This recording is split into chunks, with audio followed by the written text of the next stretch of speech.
Do you have any proof of vaccination? No, I don't. I'm Okay, so unvaccinated. unfortunately I'm not allowed to let you in unless you've got an exemption. So your name is Gary White, and who are you here to visit? Jane White. Jane White. She's in Ward 52, room 15. Ward 52. So let me just ring the medical executive on call. I'll get you to wait outside. All right, thank you. The next to kin. There shouldn't be a process for next to kin, I'm afraid. No. There's a process to get there, that's all. No, not when it comes to next to kin one. Not when it comes to next to kin. This is the lady's husband. And So everyone's trying to it's help not you. law. These are made up rules to keep people out. We're not maintaining 2 metre distance. Please step aside. And I can see how it could be frustrating for you. It's going to be four frustrating metres for in a- everyone. It's in a going to be week. really frustrating for a lot. Good. Well, you got to understand these are not laws. They're made up donkey rules. They're not laws. Okay, husband and wife and children. You can call them whatever you want. You can call them rules, mandates, whatever you want to call them. But at the way the hospital works, because they come and their directions given to the staff, they have to abide by them. No, they're not directions. They're rules. Rules are not laws. That's what I'm saying. You can call them whatever you want. Yeah, to call exactly. Them. So are you. This man is getting into this hospital to see his wife like last time.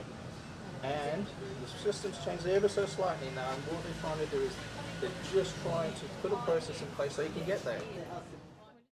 So that's the text I on Tuesday after I'd been in. Okay, I did text Warren and just said thank you for your assistance today. It was really appreciated. So, and my pleasure, no problem at all. And this is the guy that works here. So you know who Warren is? Yeah, I think I know if it's the same one I'm thinking about. He's the head of security here. Well, And it breaks my heart. His poor wife has had a brain operation. I know. It's very serious. And I'm fully aware of that, yeah. Explain that to Ian Bartlett tomorrow How can morning or Gareth Parker, that you're not a Can't be essential doing that to visitor. husbands and wives, And loved Mark ones, man. McGowan can come and explain that on there tomorrow. Simple as that. We're not leaving here till this man gets into this hospital tonight to see his wife. He's just come out for a brain operation. No ifs, no buts. Enough of this bullshit. I can see how frustrated you are and upset. But you just put across there that your lovely wife and your children, yeah? And you're not allowed to go in and see them in life or death. What she needs to do, this man is after driving 2 hours up from Albany. Now he's not going to be allowed to drive 2 hours to go home again. Back up tomorrow, it's not on. It's not a bit of poor man lives around the corner, you know? Well, no, because I've always just liaised with Warren. But they didn't give you anything, right? No. Shame, that should be. But we have text messages from Warren. So Gary, I've called through to the ward, and would you like to come and talk to me this afternoon? Just go talk to her. She's the boss there. So I've called through to the ward, Gary, and I've spoken to the nurse coordinator who's on there, and I've also spoken to Deepan, who is the medical executive on call. And unfortunately, you don't have an exemption to come in today. Your wife is not deemed critically unwell, so therefore She's you don't just meet had the the top of her head removed I understand what you're saying, but from an infection that she got from I'm this hearing hospital. what you're saying, but you're not Okay? an approved visitor at the moment as an essential visitor. So what you will need to do is make an application by phoning into the ward tomorrow to see if you can come in, and then you'll get your essential visitor. But unfortunately, I can't let you in tonight. Absolutely disgusting. I don't know how you can do this to people. What I we're really trying to don't. do is protect the rest of our patients. So I'm sorry, but I don't make the rules. These are governed by the state. So, So what is the physical situation the that's physical- different I've from given- Tuesday to now? Okay, So- I sat in so here the for state 5 government has put us hours. in a status red, so I can show you this. I read all that on the internet today. So this is a quick little guide here. So we've gone into status red here, which is widespread community transmission. No visitors, only approved essential visitors. Unfortunately, today you don't have approved essential visitor status. However, as I've just said, you can ring through to the ward and make an application to be an approved essential visitor. I don't know how you can do this to people. It's truly, truly disgusting. So I'm so sorry, sir, but there's nothing else. But what they're saying is that they won't let me in today. Well, we'll stay here till they do. Yeah, call the police. Call the police. Go on, call the police. The visitor guideline, that's the paperwork that you're asked for. Thank you. The decision has been made. There's nothing they can do to change it. Yes, there is, because we're not leaving until it's sorted. This man sees his lovely wife. Did you hear this? Yeah. The nurse already told him today that he could come see his wife before he drove up from Albany. So they all... I've just spoken to my wife on the phone now, and the nurse in charge that she spoke to this afternoon said that that she would authorise for me to come in, but obviously she's on the day shift and now she's gone home. So whether that was smoking mirrors, I don't know. How long did you drive for today to get here? Just about 2 hours. How does all this make you feel, Gary? It just makes me feel sick. It really does. I mean, I'm not very an angry person most of the time. You know, but situations like this do make me angry. So I mean, I can feel myself shaking now. I mean, I just don't understand how they can do this to people. Yeah, I really don't. So this is the Appendix 1 checklist that the hospital have provided, and I'll read this for you. These are your options for approval. Vaccinated essential visitor makes a request to visit prior to attending the hospital. Box 1. Box 2.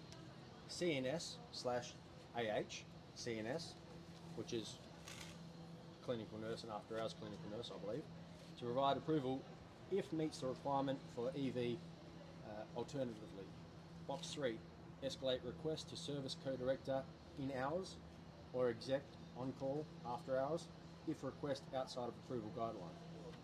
Box 4, once approval confirmed, the ward CNS/AH CNS to notify the wayfinder at main entrance on 6457-5786 with visitor name and estimated time of visit to add to approved visitor list or contact security after hours. Box 5, inform essential visitor of approval. Then there's the second subsection which says visitor information for visit. Essential visitor must arrive at the main entrance of hospital wearing a surgical mask and advise wayfinder staff they have an exemption to visit. Second box, complete screening questions. If screening response is negative, visit may go ahead. Third box, agree to have a RAT test in accordance with the guidelines. Fourth box, check in, sign in on Safe WA or Service WA app. Fifth box, provide evidence of being fully vaccinated. Sixth box, always wear a surgical mask. Seventh box, maintain a physical distance of 1.5 metres from the staff and all other patients and visitors. And last box, be informed that visiting other patients or areas of the hospital is not allowed. Now, what is crucial on this document, or what is crucially missing from this document, is there is no option for anyone who is unvaccinated to qualify to get in. They have banned everyone, according to this document, and I don't make the claim, this document makes the claim, which just came from the hospital, that if you're not vaccinated, you are not allowed in. That is the new policy of Sir Charles Gardiner Hospital on essential visitor guideline coming from the Government of Western Australia, North Metropolitan Health Service, Sir Charles Gardiner Osborne Park Healthcare Group. Oh yeah. So you'll need to leave the hospital now, sir. So Yeah, well, I've come to actually ask you something before you tell me to go away. I've already been through. I've given Okay. you a copy of the process, sir. So I'm Yeah, sorry. I've just said I've come to ask you a question. But straight away you're Ask telling me away, to go ask away. away, sir, because I thought I'd answered your question. So please ask a question, but visiting hours are over. But Yeah, yes, ask your it's not question. about visiting. Okay, ask It's your about question. Jane's personal stuff that I brought up for her, Yep. So and we whether should, it's possible to actually get it to her, yeah, if that's we not can too do- much we trouble. can- no, it's not too much trouble. We can do that for you, Okay, sir. well, I'll go and get except it then, we'll thank just you. need to let you know that it will come in at your own risk, and we'll do our very best to get it up to the ward. It's just that we don't have people on to just take things up to the ward, but yes, we will get it Well, up you- to him. So yes, So you're stopping people from actually visiting, so and it's they not my can't bring. policy, and I've explained the ways Oh. that you need to go about to get an exemption. So I'm happy to take your things up, or get somebody to take your things up to the ward, and you'll need to go about the process to get the exemption to get in. Thank you. Okay, thank you.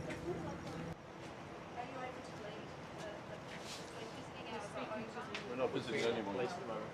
We're outside the hospital. So, His wife gave him a text message that he was allowed to come up. And he Yeah, so asked him. we're doing a workaround at the moment, so he's still going to get the personal effects that his wife needs up to the room. It's just that he's just going to have to go through that process. I know it's an inconvenience. It's just a shame. He drove 2 hours today from Melbourne. I'm not saying it's a perfect system. I'm not saying it's a perfect system, but unfortunately that's what's in place at the moment. It's just disgusting. It's disgusting.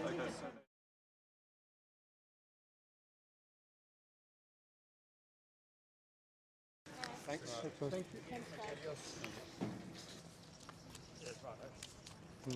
Well, by tomorrow morning, Gary's going to send me a copy of this paperwork. The paperwork that I went through before the hospital provided him, that clearly dictates that there is no option at all for someone who's unvaccinated to gain access. But not only that, Gary just mentioned something to me a second ago, of which the hospital have informed his wife something. And Gary, what was it that the hospital had told your wife? Well, I just spoke to Jane on the phone, and apparently that some of the nurses upstairs told her that I'd got aggressive down here, and that's why the hospital called the police. What? Yeah, that's what the nurses upstairs told my wife. And she's like, Gary, really? Are you sure? So that is absolutely disgraceful on behalf of the hospital again, which is probably that the nurse, the after hours CNS. Not only that, I will be discussing this paperwork on air tomorrow with 6PR, either with Gareth Parker or Liam Bartlett, and I will be sending them a copy of the same paperwork so that they can question the hospital over why there is no option for someone who's unvaccinated to gain access. That is a clear material discrimination. Gary, No did worries. they say how you're going to get your exemption? I've got to go through this process. Again, the man is unvaccinated, and I'm here. Yeah. You have to be There's vaccinated. no option for unvaccinated. So, That's okay. When we'll go tomorrow morning, either on Liam Bartlett. So once it hits the air and the radio station calls them again, just like last time, they'll have an immense amount of pressure, public pressure, and that's when we'll start, making a difference in getting you back in.